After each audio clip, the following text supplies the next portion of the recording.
Welcome back to this thing that I like to call an abomination, that is Mega Man X6. We're going after Ground Scaravich next.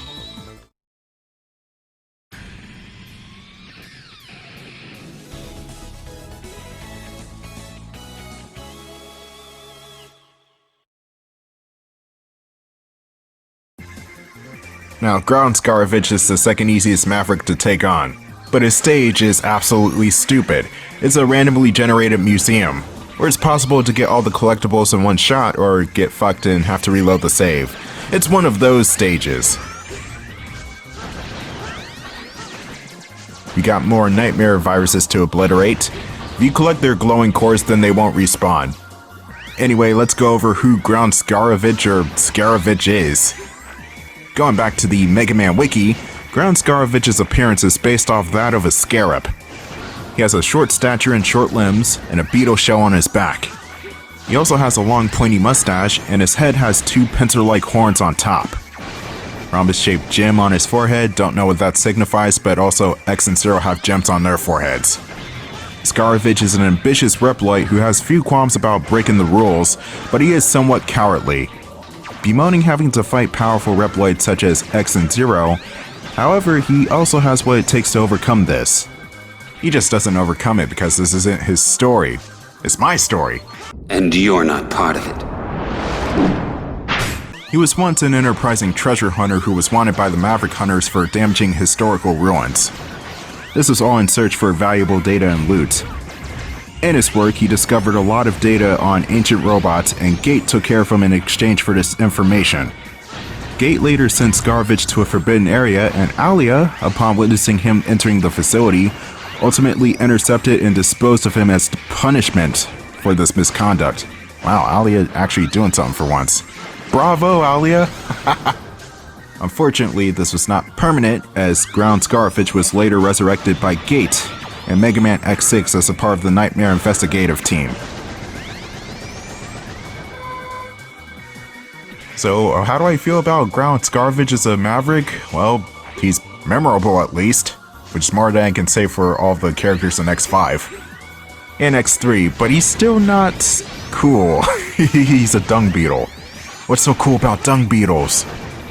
I do like the aesthetic of the museum itself, even if the setup is too dumb for its own good. The music in this stage is pretty decent too. It's your average cyberspacey Tron-sounding song. I think Cyber Peacock's stage from X4 did a better job of sounding like this otherworldly computer game. But Ground Scaravich does not have bad music at all. Oh, and here's the oxymoron. I think X6 has probably the best soundtrack in the series, which is stupid because this is one of the worst games in the franchise. How's that work? It's like the composer was like, oh, this game sucks. I could just half-ass this for a paycheck. No, let me just pull my A game because why not? That's probably going to be the only driving force for people to actually play this piece of shit. Or something along those lines. I don't know what was happening in Capcom Studios in 2001. Anyway, a couple of seconds ago I jumped into this blue glowing portal. That's the way you can save Zero and have him as a playable character again. It's worth it if you like to play as Zero, that's it. And Zero's a good character, don't get me wrong, but this game is not built around Zero at all. In fact, playing this game as Zero in a couple of instances could be suicide. Cause this game is just bullshit. You want X's long-range artillery, trust me. The burst dash is your best friend. Most of the time. It'll give you iframes and will destroy opponents in one hit. Or maybe 2 hits if the opponent is big. Anyway, here's Zero. Wait a minute, ain't you dead?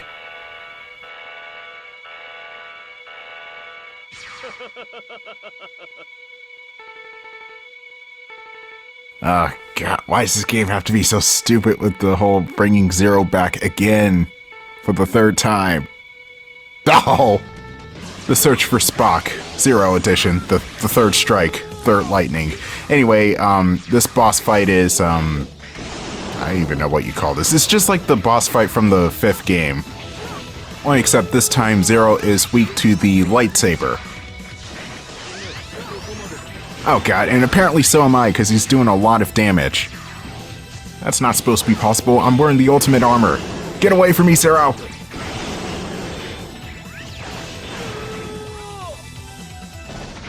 That was incredibly lucky. One more hit and I would have been dead.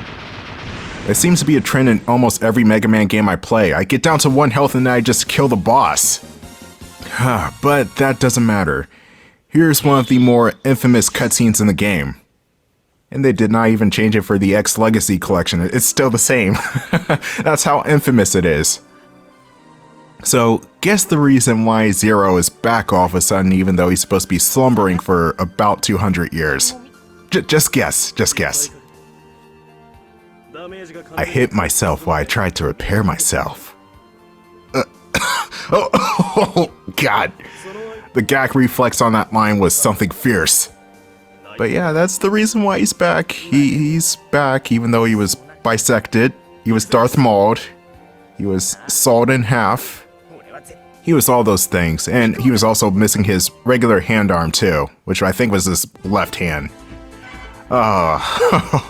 Fuck this game. Back to Scaravich's stage. Because we didn't take the Maverick out, and uncorrupting Zero will just take you back to the stage select. So, I honestly don't even know what to tell you here. Just pray that you find the collectibles. Because this stage is just random. It's a randomly generated mess. Like these jumps right here. What were they thinking with some of these jumps? Oh wow, that's brilliant. This guy is just floating above the abyss. Hey, look at me! I'm testing out my new hover shoes! Come on, there has to be a better place to put that asshole. There, you're rescued. Now go hover yourself over a lake. God damn, this game is mean for no reason. Other than the gimmick of RNG, these hallway segments will have totem poles. You have to blow up the 5 different pieces of the totem pole in order to progress, and these sections will get increasingly more aggravating the more you go on.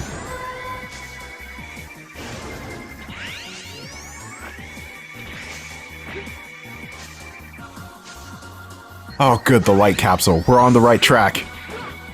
I can't even begin to tell you how many times I reloaded the save state just so I can get a perfect recording of the light capsule. It was more than I can count on 2 hands, I'm serious.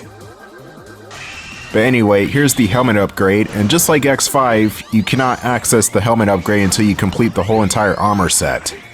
I don't know why they changed that for the later games. I guess that was to prevent the games from getting too easy or something? I don't know, the change was dumb. Why not just let me access the helmet upgrade now? Ah, Dr. Light, you pompous douchebag. Oh. Alright, are we even close to the final boss yet? Quick answer is no, but we are close to Scaravich though.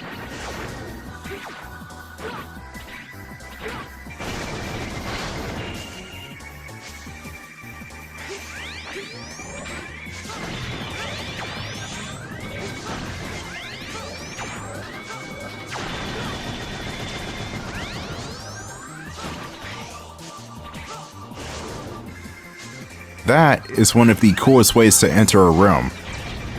Anyway, this place... Oh wow, Saturn's just flipped on its side for some reason.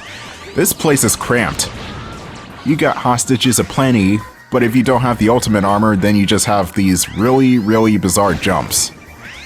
Like I said before, this game pulls no punches on its platforming. You got these extremely low ceilings and these tight jumps that you need to make precision jumps through. But if you have the ultimate armor on, you could just Giga Crush through everything. Oh yeah, I forgot to tell you, this level's nightmare effect are logs of shit. Or at least they're supposed to be boulders. I'm not sure if they're boulders or not. I hope they are, but they look like logs of shit because dung beetle, of course. But anyway, I was talking for that last segment. Heart container, we just picked that up and it was unceremoniously sitting in the middle of the road. Wow, really lazy. But again, this whole stage is RNG, so whether or not you pick it up is completely dependent on the game.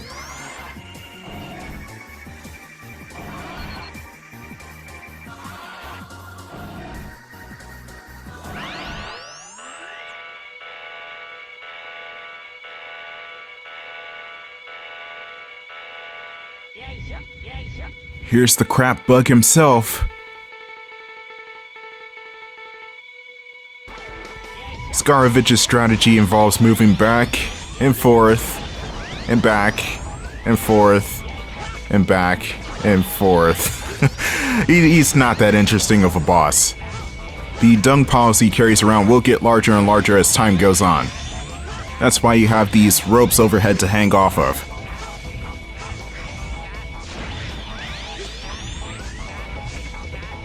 Wow, you suck, Scaravich. I'm sorry, this is the most boring boss fight in the whole entire game. Just look at this. I think any and every boss fight from X5 is better than the ground Scaravich. Holy crap. Literally crap, because dung beetles.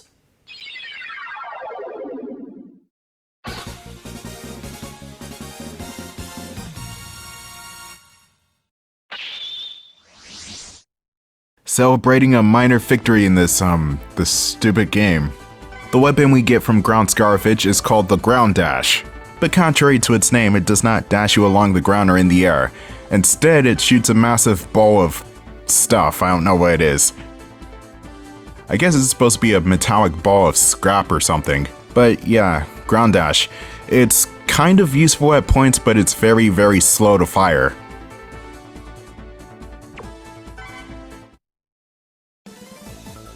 What I'm going to do is go to the part select menu and equip the speedster upgrade.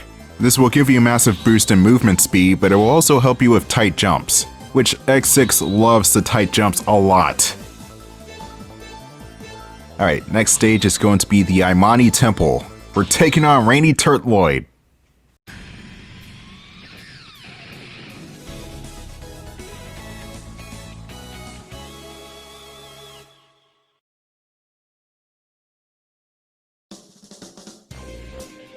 Alright, now this stage is where the true madness of this game begins.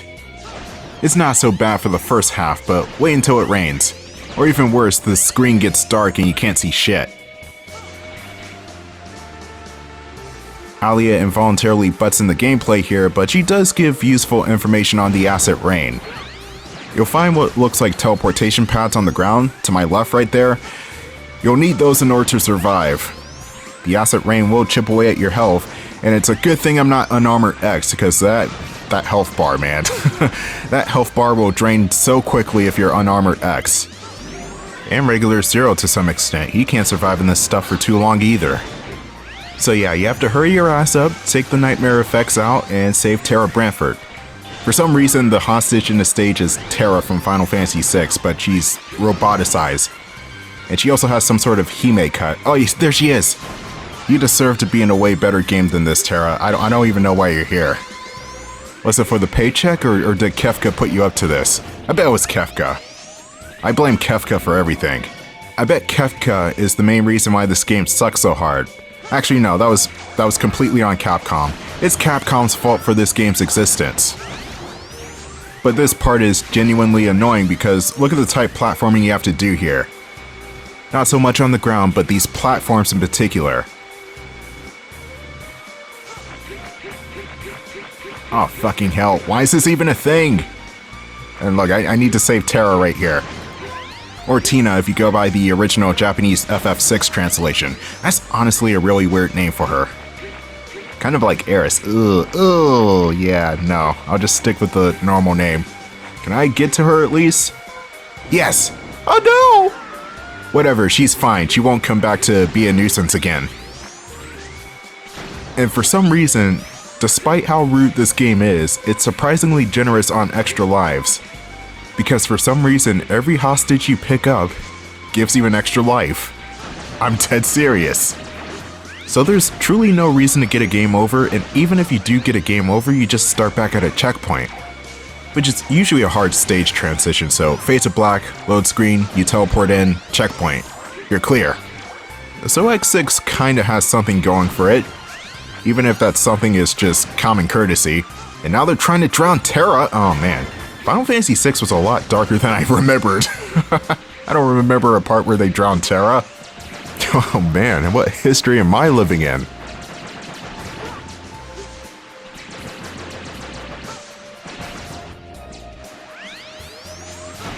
Here's the final part of this stage where we need to take out this generator to open a door. Can't go in there just yet, I don't have the spike armor. But in order to even damage the generators, you need to find these sub-devices and destroy them first. Oh fuck! That was completely my fault. I really should not be dashing around in this situation.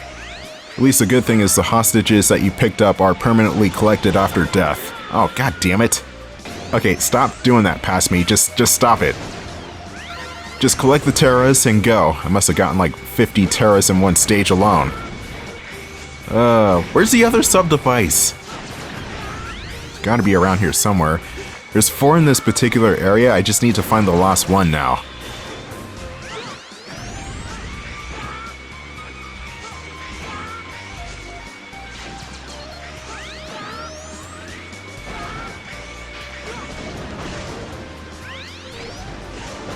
There it was, barely visible on the screen.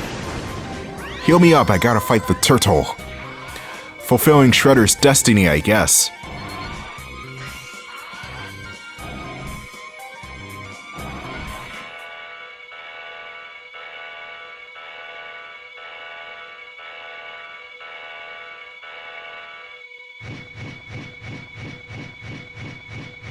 Damn, he's chonky. You sure this is a turtle? Oh crap, I forgot to go over Turtloid's bio, didn't I? I knew I was missing something. Rainy Turtloid was a massive Reploid, nearly filling the entire screen with his height. Large turtle shell, 2 green gems adorning it, and his mouth is in the form of a reptilian muzzle. Turtloid was once a valued member of a water purification team.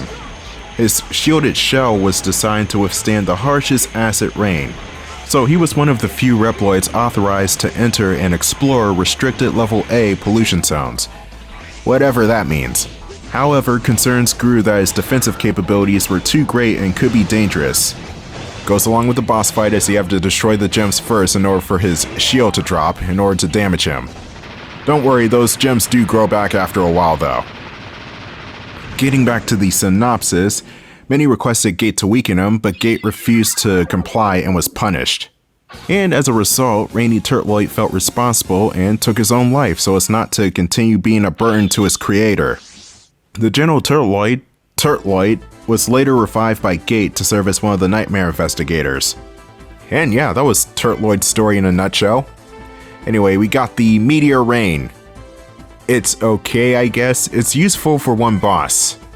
It's not even a boss, it's a mini-boss. But you shoot a straight water shot into an enemy, and if that bubble hits the enemy, it then will just bounce up and down.